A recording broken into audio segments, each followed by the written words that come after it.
This is AOPA Live This Week with Tom Haynes and Alyssa Cobb. So you can fly to practical test standards, airspeed, bank, altitude, smack on. That's what the FAA wants, and that's what your CFI teaches. But does that really prepare you for the real world?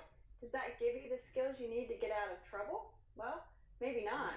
But when you focus that much on the parameters of flight, you neglect the sensations. So then if you're in a flight situation where the sensations start to come in and those sensations are unfamiliar, that can degrade your performance.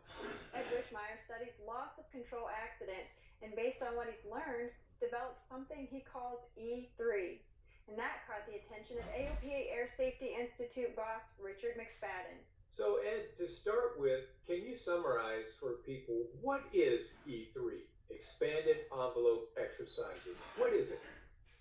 E3 is really a philosophy and of course a bunch of exercises. And the idea is that pilots don't have accidents in their comfort zones.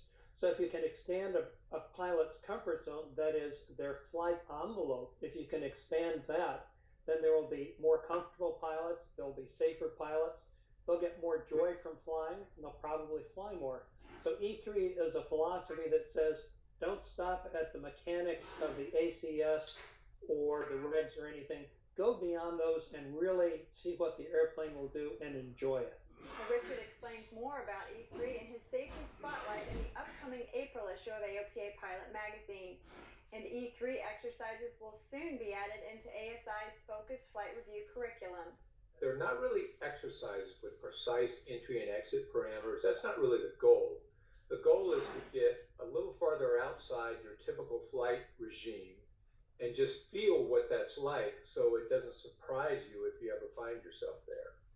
Well, there are many different exercises designed to safely help you learn the feel of your airplane when it gets outside of your normal operating envelope. Certainly the poster child for E3 is what I call the 60-90s. You start at the plane at a speed comparable to flying downwind in the traffic pattern, and you're at altitude and with flaps retracted. Using full aileron deflection, bank to 60 degrees, turn 90 degrees of turn, then full aileron deflection the other way, turn 90 degrees, so it's left, right, left, right.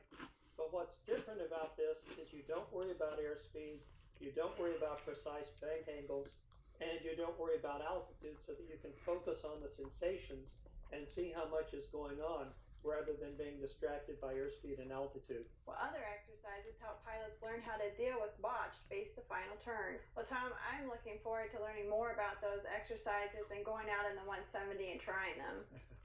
Yeah, it does sound like it'd be an interesting exercise, and the important thing is, to always remember that the FAA minimums are just that, and that we all need to kind of expand our envelope, if you will, and understand the sensations of the airplane and be able to go out and be safe flying the airplane pretty much in any part of the envelope.